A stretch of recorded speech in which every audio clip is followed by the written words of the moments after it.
So hey guys, welcome to my channel let's achieve excellence. आज से हम एक नया सीरीज़ शुरू करने वाले हैं स्पोकन इंग्लिश का। तो चलिए शुरू करते हैं। सो गाइस, जैसा कि आपने पहले ही सुना, this is the first session of our spoken English course. ये हमारा फर्स्ट क्लास है जिसमें हम इंग्लिश बोलने के बारे में सीखने वाले हैं। आज हम बहुत बेसिक चीज़ों के साथ शुरू करने वाले हैं। हम कुछ वर्ड्स देखेंगे, उनका मतलब देखेंगे, उन्हें समझेंगे और उनके रिलेटेड कुछ सेंटेंसेस भी देखेंगे। तो लेट्स स्टार्ट। तो सबसे पहला वर्ड है व्हाट। व्हाट का हिंदी होता है क्या। जैसे कि एग्जाम्पल से समझिए, कोई हिंदी में कहता है कि भाई आपका नाम क्या है, आपके पिताजी का नाम क्या है, आपके माताजी का नाम क्या है। तो जब उसे इंग्लिश में आपको पूछना है तो आप ऐसे पूछ सकते हैं कि व्हाट इज़ योर नेम, आपका नाम क्या है। What is your father name, आपके पिताजी का नाम क्या है। What is your mother name, आपकी माताजी का नाम क्या है।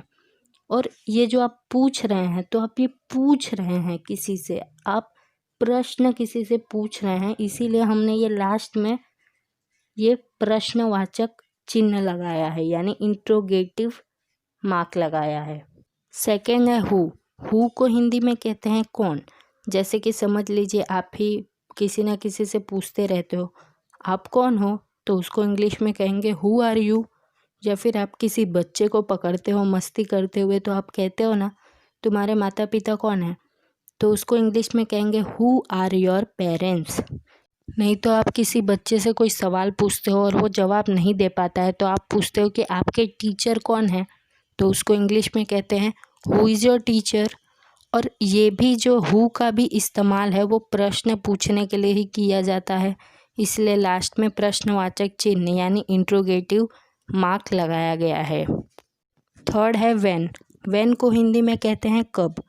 तो आप अगर कोई आपके सामने आया तो आप उससे पूछ लेते हो कि भाई आपका जन्मदिन कब है, तो उसको इंग्लिश में कहेंगे व्हेन इज़ योर बर्थडे। दूसरा एग्जाम्पल है व्हेन यू विल गो, आप कब जाओगे। तीसरा एग्जाम्पल है व्हेन इट हैपेंड, ये कब हो गया। इसका इस्तेमाल भी प्रश्न पूछने के लिए किया जाता है, इसलिए लास्ट में प्रश्नवाचक चिन्ह यानी इंट्रोगेटिव मार्क लगाया जाता है। फोर्थ है वेयर। वेयर को हिंदी में कहते हैं कहाँ। आप अगर किसी से कुछ एड्रेस किसी का पूछना चाहते हो, तो आप उसको बोलते हो कि आप कहाँ रहते हो, उसको इंग्लिश में कहेंगे वेयर डू यू लिव। या फिर अदर एग्जाम्पल है, जैसे समझ लीजिए वेयर यू हैव गॉन, तुम कहाँ चले गए। और ये भी आप प्रश्न पूछ रहे हो, इसलिए हमेशा लास्ट में आपको एक प्रश्नवाचक चिन्ह यानी इंट्रोगेटिव मार्क लगा देना है। फिफ्थ वर्ड है वाई। वाई को हिंदी में कहते हैं क्यों। अब अपने चौथे वर्ड में ये देखा था कि हमने कहा कि तुम कहाँ चले गए, वेयर यू हैव गॉन। तो अगर आपको ऐसा पूछना हो कि तुम क्यों चले गए, तो आप उसको इंग्लिश में कह सकते हैं वाई यू हैव गॉन। या फिर दूसरा एग्जाम्पल ये है कि why grammar is important, grammar पढ़ना क्यों ज़रूरी है। तो ये भी आप पूछते हो तो एक प्रश्न पूछते हो, तो लास्ट में आपको प्रश्नवाचक चिन्ह यानी इंट्रोगेटिव साइन लगाना है। सिक्स्थ है हाउ। हाउ को कहते हैं हिंदी में कैसा या फिर कैसे। जैसे आप किसी को बहुत बार पूछते रहते हो ना कि भाई आप कैसे हो, आप किसी को फ़ोन भी करते हो तो सबसे पहली लाइन तो आप यही कहते हो कि आप कैसे हो, तो उसको इंग्लिश में कहते हैं हाउ आर यू। इसका दूसरा उदाहरण ले तो हाउ टू लर्न इंग्लिश, यानी हम इंग्लिश कैसे सीखें। इसका जवाब तो हम आपको दे देते हैं कि आपको अगर इंग्लिश सीखना है तो हमारे चैनल को सब्सक्राइब कीजिए और इंग्लिश सीखने में हम आपकी पूरी मदद करेंगे। तीसरा एग्जाम्पल है how to learn spoken English, हम इंग्लिश बोलना कैसे सीखेंगे। इसका भी उत्तर यही है कि आप हमारे चैनल पे बने रहें। फिर आता है दिस को हिंदी में कहते हैं यह। जैसे कि एग्जाम्पल समझिए, दिस इज़ योर कार, ये तुम्हारी गाड़ी है। दिस इज़ योर बुक, यह तुम्हारी किताब है। दिस इज़ योर पेन, यह तुम्हारा कलम है। लेकिन आपको हमेशा याद रखना है दिस का प्रयोग सिर्फ आप नॉन लिविंग थिंग के लिए ही कर सकते हो, यानी उन चीज़ों के लिए जिनमें जान नहीं होती। आप कार, पेन, बुक, इन सब में जान नहीं होती, इसलिए इनमें आप दिस लगा सकते हैं। लेकिन अगर कोई इंसान है और आपको बोलना है कि यह लड़का यहाँ है, तो आप उसमें दिस नहीं लगा सकते। उसमें क्या लगाना है हम आपको आगे बताएंगे। फिर हमारा 9वां है दैट। दैट को हिंदी में कहते हैं वह। जैसे समझिए दैट इज़ ए चेयर, वह एक कुर्सी है। दैट इज़ ए पेन, वह एक कलम है। दैट इज़ योर शर्ट, वो तुम्हारा शर्ट है। आपने एक बात नोटिस की होगी कि दिस और दैट, ये इसका प्रयोग करते समय हम कोई प्रश्न नहीं पूछ रहे हैं, हम तो किसी को बता रहे हैं, तो इसलिए हम यहाँ पे फुल स्टॉप लगाएंगे, ना कि प्रश्नवाचक चिन्ह या इंट्रोगेटिव साइन। 10वां वर्ड है हमारा दीस। दीस को कहते हैं हिंदी में ये, THESE दीस। दीस को हिंदी में कहते हैं ये। जैसे कि एग्जाम्पल से समझिए, दीस आर एप्पल्स, ये सेवें हैं। दीस आर ऑरेंजेस, ये संतरे हैं। दीस आर पेन्स, ये कलम है। दीस का प्रयोग करते समय आपको ये बात याद रखना है कि ये सिर्फ पास में पड़ी हुई चीज़ों के लिए इस्तेमाल किया जाता है। जैसे कि जो आपके नज़दीक में है आप उसी को कहते हो ना कि ये रही ये चीज़, ये रही वो चीज़। अगर कोई चीज़ दूर है तो आप वो कह के बुलाते हो कि देखो वो रही गाड़ियाँ, वो रहे घर, वो रहे पेड़। तो वो जो वो है उसको हम कहते हैं इंग्लिश में दोस।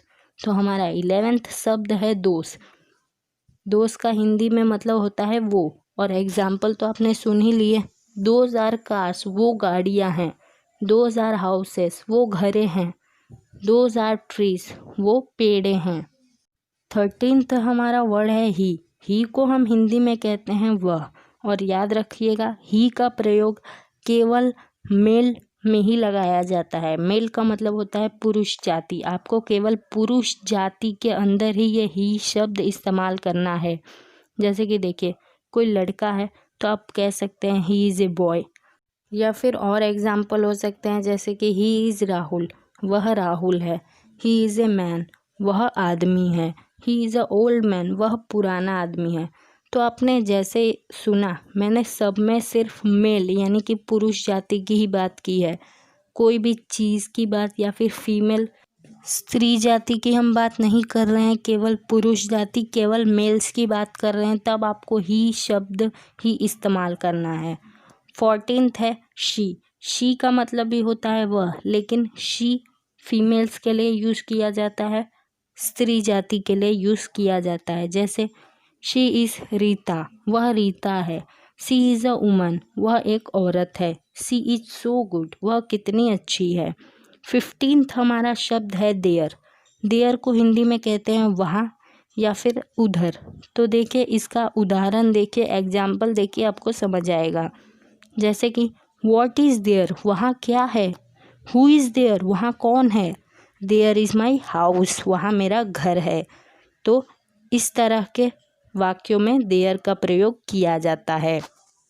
आपको इस बारे में नहीं सोचना है कि ये वाक्य हमने इंग्लिश में कैसे बना लिए। बस आप ये जो शब्द मैंने आपको बताए इस वीडियो में, उन्हें याद कर लीजिए, उनका हिंदी याद कर लीजिए।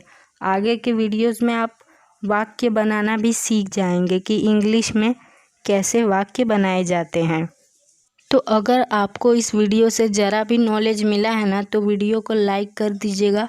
और अगर आपको इंग्लिश सीखना है तो चैनल को सब्सक्राइब कर दीजिए। इसका पार्ट 2 बहुत ही जल्द आने वाला है। और अगर कोई दिक्कत है तो सिंपली कमेंट कीजिए, रिप्लाई ज़रूर मिलेगा। बाय बाय दोस्तों, thanks for watching our video. मिलेंगे आपसे अगले वीडियो में, तब तक के लिए स्टे ट्यून्ड।